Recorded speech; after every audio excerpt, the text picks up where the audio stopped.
The figure who looms largest in Western Europe in the early medieval period is the Frankish king Charles the Great, or Charlemagne in French. And so I want to take some time and look at some of his accomplishments. Suffice it to say that he is the one in whom we can see the fullest mixture of Roman, Christian, and German. By the time of Charlemagne, those three cultural legacies of antiquity have become blended to the point where we can't distinguish them from each other necessarily. It's all just one now European culture, and we can start to talk about Europe. Charlemagne has even been called the father of Europe, the one who created Europe. But that's not how he was thinking of his project, certainly. He was inspired by, being the king of the Franks. And that did not mean being king of a particular land. He was king of a people. This is something very important to acknowledge if you study the Germanic peoples. It's all about the people rather than the land. The land is fluid. The land is what you want to occupy so you can have access to resources and all of that. But the important distinction, the important identity is the people you're part of. But at the same time, Charlemagne also was the recipient of the Romanization of the Germanic peoples over many centuries. He thought of himself as recreating the Roman Empire or reunifying the Roman Empire. That was definitely a part of his calculation. And he was a devout Christian. And much of what he did, maybe just about all of what he did, was motivated by a desire to further Christianity. This may seem a bit ironic given some of the comments made by his chroniclers and biographers that he had that he was not a sinless person by any means, but he was certainly devout in his own way. There are two main sources that engage with the life of Charlemagne directly. And one of these is the text in the Geary book, which is the Einhard Life of Charlemagne. And this, so here it is, right. Einhard knew Charlemagne personally. He was about 40 years old when 44 years old, I guess, when Charlemagne passed away. He had been resident at the court of Charlemagne. He went on to become the personal secretary to Charlemagne's son and heir, Louis the Pious. And so he speaks from personal knowledge. That said, and he even notes this, like he feels a responsibility to write the life of Charlemagne because he doesn't know if anybody else is as capable as he is of doing it, and he wants to make sure that this great man is remembered. But at the same time, this is not a biography in the modern sense of things. Such a genre did not exist in the Middle Ages. If we're talking about writing about lives of people, the genre that was common for that was the saint's life. And the purpose of a saint's life is to show the holy character and, kind of the favor of God, potentially to show miracles and things like this. And so the life of Charlemagne, the Vita Caroli, as it's called in Latin, is modeled after a saint's life. And we can't take this as a just the facts kind of biography like we might see in the modern setting. Much less reliable even than Einhard is the life of Charlemagne, written by a monk named Notker, about 50 years after the death of Charlemagne. Actually about 65, 70 years after the death of Charlemagne. And this one is really more the stuff of myth and legend, although Notker had probably read Einhard and took some of his inspiration from that text. But this is just like, we've heard stories about Charlemagne, and he's writing this to the Carolingian rulers of that period who were facing all sorts of challenges, and he's writing it in a didactic fashion to show that, like, this is how you should behave, this is what Charlemagne did.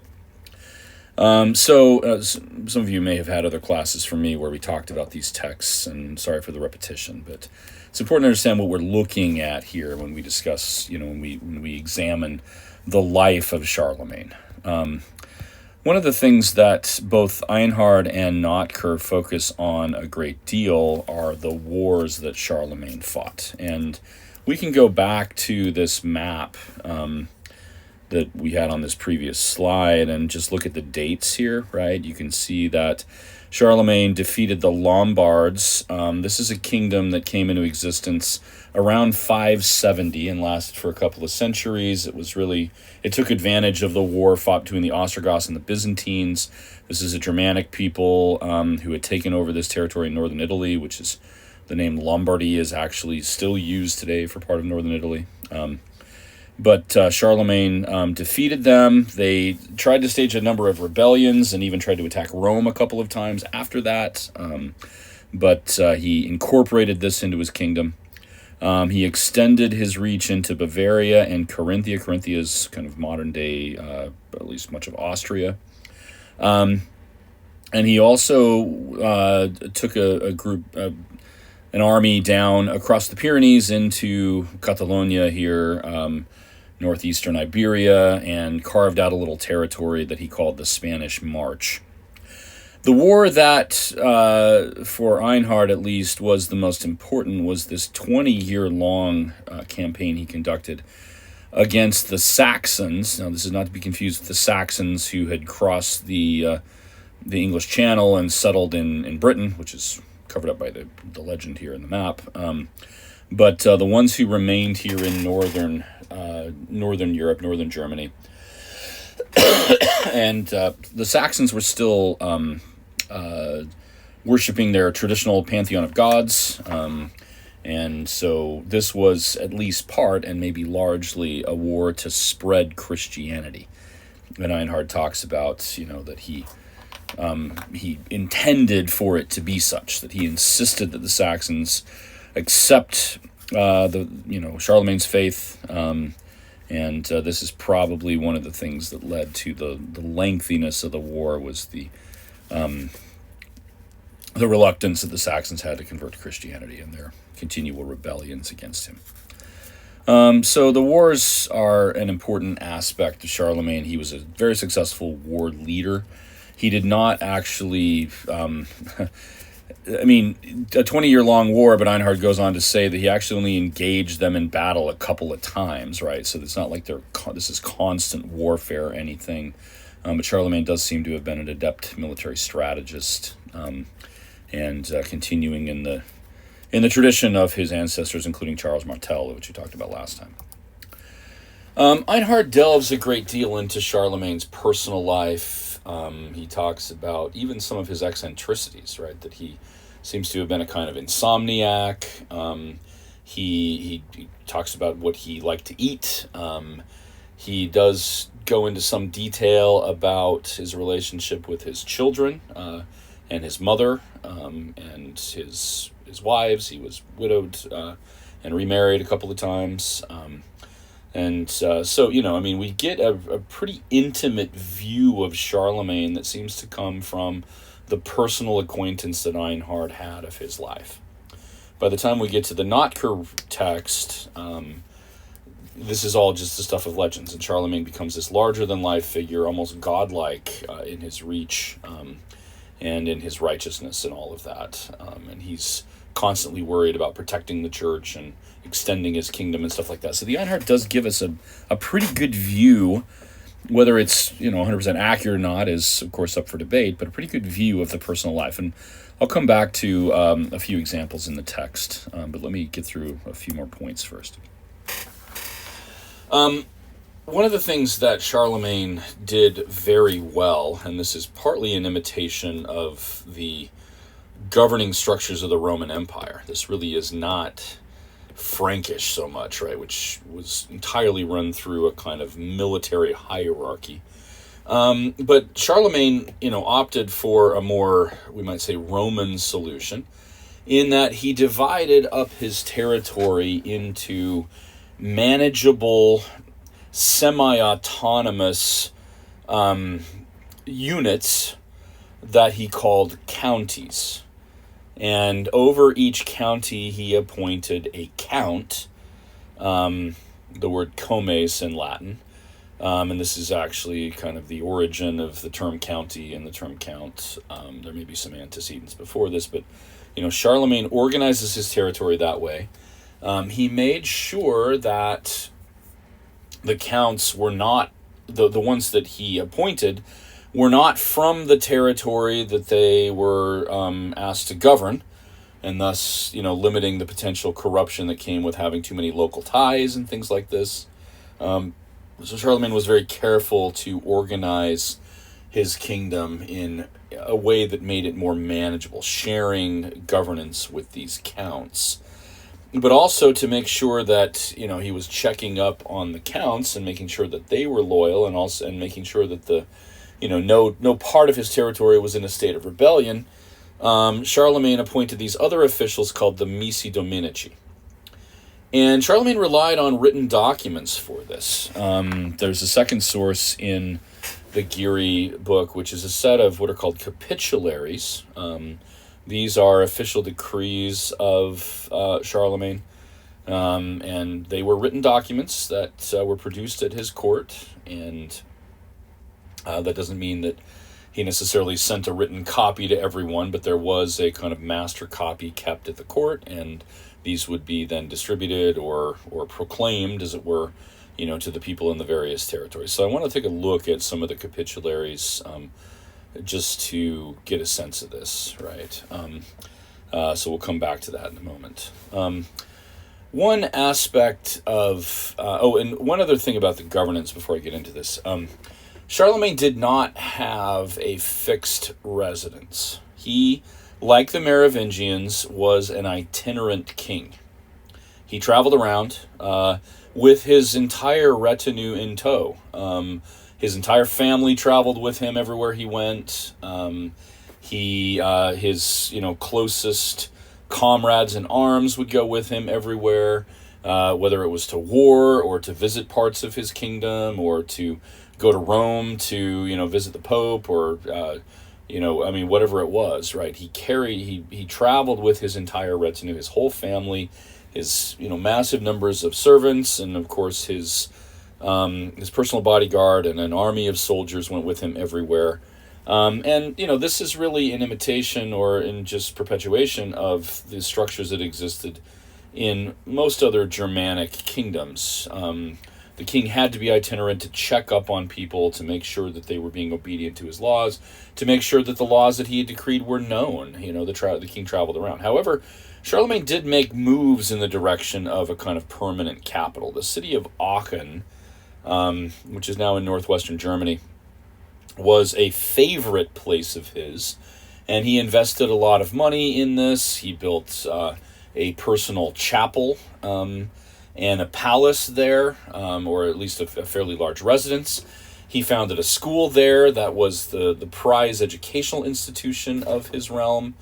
Here you can see one of the images here is Charlemagne's throne, which survives. It's not a very lavish thing. I can't imagine this was terribly comfortable. He probably did have cushions and things on it. This is in Aachen Cathedral, which is one of the few surviving buildings from Charlemagne's era. And so the city of Aachen did become a kind of favorite residence, though it's not like he was there all the time.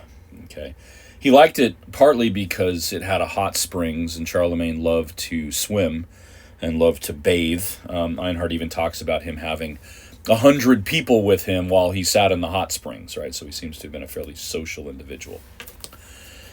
Let's look at, there are a few other points I want to make about the Carolingian period, specifically about culture, but I'm going to do a second video about that. I did want to look at some of the text from the Einhard reading, and then look at just a few examples from the capitularies of the governing style that Charlemagne had. Einhard gives an overall assessment of his wars, right, which concludes with the fact that he nearly doubled the size of the kingdom that had been handed to him from his father Pepin, which was already in good condition, he says.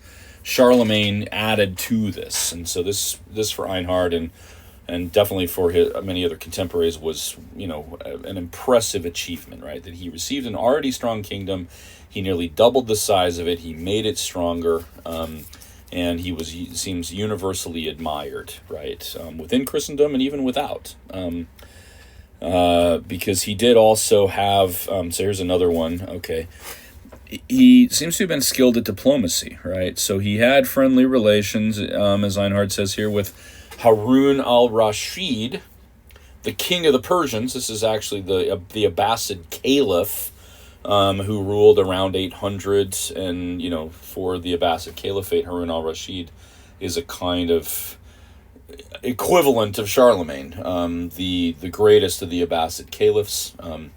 There's a famous story about Harun al-Rashid that he so admired Charlemagne, and that he sent him an incomparable gift, which was an elephant. And this poor elephant had to trek all the way from the Middle East, into Europe. The texts that talk about this don't say anything about the elephant actually surviving, but he did gift him an elephant, it seems. And there's been a lot of speculation about what happened to that elephant. They even discovered some elephant bones in the Alps, and a few people were convinced that this must have been the elephant that was given to Charlemagne by Harun al-Rashid. But who knows whether that's actually true.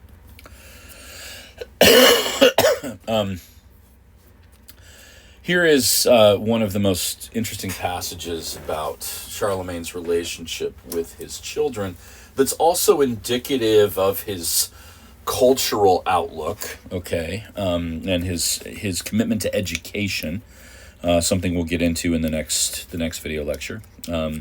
But Charlemagne believed that his children, both his daughters and his sons, should be educated first in the liberal arts. That's the kind of Greco-Roman educational tradition that was now common, in monasteries. But Charlemagne seems to have been educated probably by monks, probably in monasteries, in this same tradition, learning, the Latin language, learning how to speak effectively and how to reason, and maybe a little bit of arithmetic and geometry and music and astronomy, right, which is the other part of the liberal arts tradition. But both boys and girls were educated in this, it says, which Einhard seems to find rather remarkable. And then, so he's drawing from the Greco-Roman tradition there, but then, he also made sure that his boys knew how to fight and hunt and to ride like a good Frank, a good German on a horse, and that his daughters learned how to work handicrafts, as was befitting, certainly for the time of their station and their gender, right? So, Einhard does emphasize Charlemagne's commitment to education, partly through these comments about his children, but in this we can also see the blending of the Germanic with the Roman in Charlemagne, right? This is a passage that has given a lot of readers of Einhard pause. Okay, it seems that Charlemagne never allowed his daughters to get married. Okay, and that he said he couldn't stand to live without them, so he never let them marry. And because of this, Einhard said, it says in a rather enigmatic passage, although he was otherwise happy, this situation, meaning that he never let his daughters marry, caused him no end of trouble, but he always acted as if there was no suspicion of any sexual scandal on their part, or that any such rumor had already spread far and wide. And so it seems that, understandably, these daughters, who had an overbearing, paternalistic father, probably rebelled against him and may have had affairs with, other nobles or something like that. But Charlemagne was quick to cover all of that up, and there was, no hint that anything was wrong, so to speak. But Einhard seems to have special knowledge that something untoward was happening with these daughters. So from the modern perspective, this is, definitely understandable, so to speak. Okay. Couple other things here. I've always found this passage interesting, where it talks about Charlemagne's clothing, that he preferred to dress like a Frank, probably because if he, was to put on Roman clothing, that his own people might find that objectionable. that he's putting on airs, so to speak. And Charlemagne was above all, the king of the Franks. He became Roman emperor by convenience, we might say. But he was king of the Franks, and he dressed the part. The only time he wore, as Einhard says, foreign clothing, foreign clothes, is when he was in Rome and the Pope asked him to do this. And so he goes into some detail about the costume that he wore on that occasion. The other passage that is often given people pause here is this one where in the year 800, so it seems the Lombards had rebelled against him and had threatened Rome again and even gone there. It says, and injured the Pope by ripping out his eyes and cutting off his tongue. And so the Pope was not safe in Rome, it seems. But Charlemagne went there and quelled the rebellion of the Lombards and made it safe for the Pope again.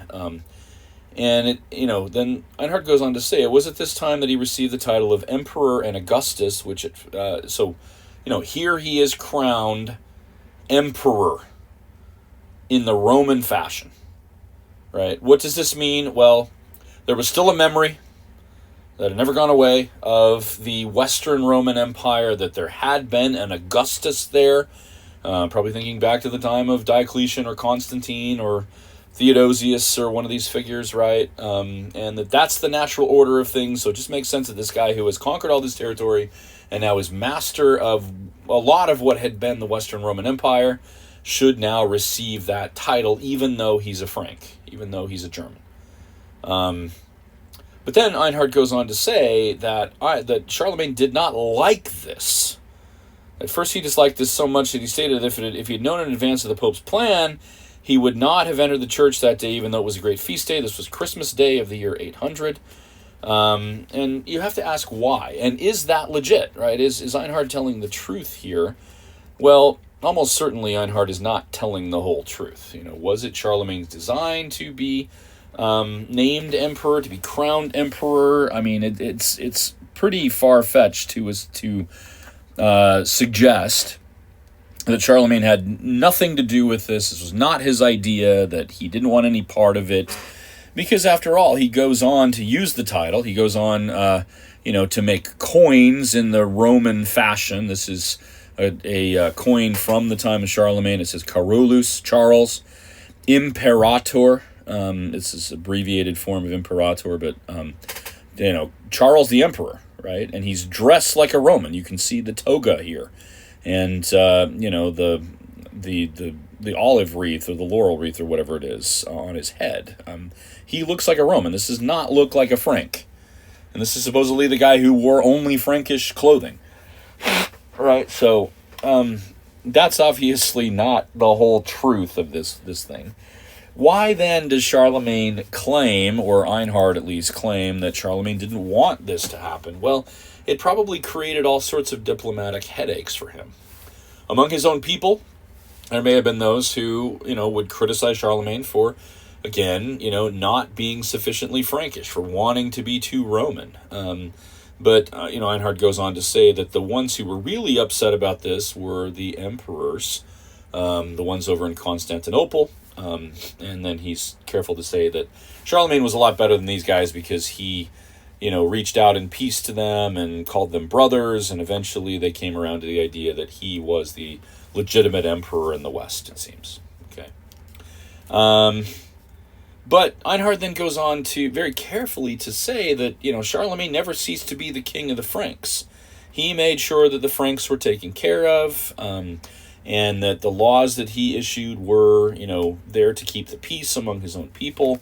This is, a warlike people with a military ethos, so Charlemagne had to put into place laws, right? So, again, he's bringing together kind of the Roman tendency to emphasize law with the military ethos of the Germans, and he pulls this off magnificently.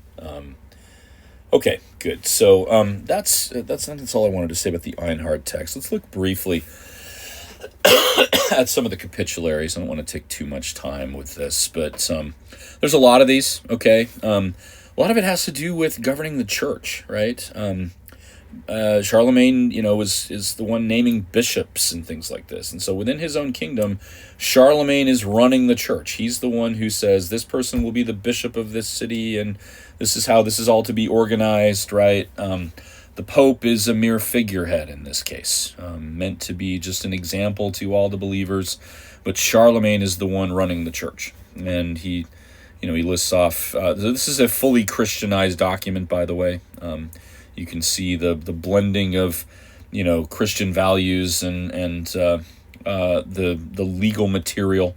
We looked in a previous lecture at the laws of Alfred the Great, and saw a similar thing, but this is even more so that way.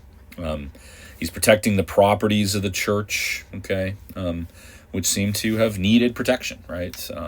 Churches don't have soldiers to defend them all the time, and so Charlemagne puts into place really severe penalties for hurting the church. There was slavery in the of a sort in the Carolingian kingdom, and he's laying out things about this. The one text maybe the most famous capitulary is the Capitulary of the Missi Dominici, which I cannot remember. Okay, I guess maybe it's not in here. Sorry, I should have checked on this. Oh, here it is. Yeah, okay. Generally capitulary for the Missi. So I mentioned the Missi Dominici. That means the Lord's messengers. That's the Latin for it. These were special government officials. And it seems that Charlemagne, got his best and brightest for this, okay? Charles has selected the most prudent and wise from among the leading men, archbishops and bishops, together with venerable abbots and devout laymen, and has sent them all throughout his kingdom, and has bestowed on them through all his subjects the right to live in accordance with the right rule of law. Right. So these are people who traveled around, traveling ministers, making sure that the peace is being kept and the laws are being observed. We might call them spies, okay? But these traveling ministers were absolutely vital for the working of his government. So then he goes on to, give some laws that the Missi are making sure that people are observing, like fealty to the Lord, to our Lord the Emperor. And notice, 2 years after his crowning, he is readily using the title of emperor here. So the objection to it that Einhard talks about seems to have gone away rather quickly, if it existed at all. Okay. All right, good. So I'll let you take a little time and look over these capitularies. This is something that you could write a paper on if you want, talking about the governance of Charlemagne's kingdom. But I think I want to stop there, and we'll talk about Carolingian culture in the next lecture.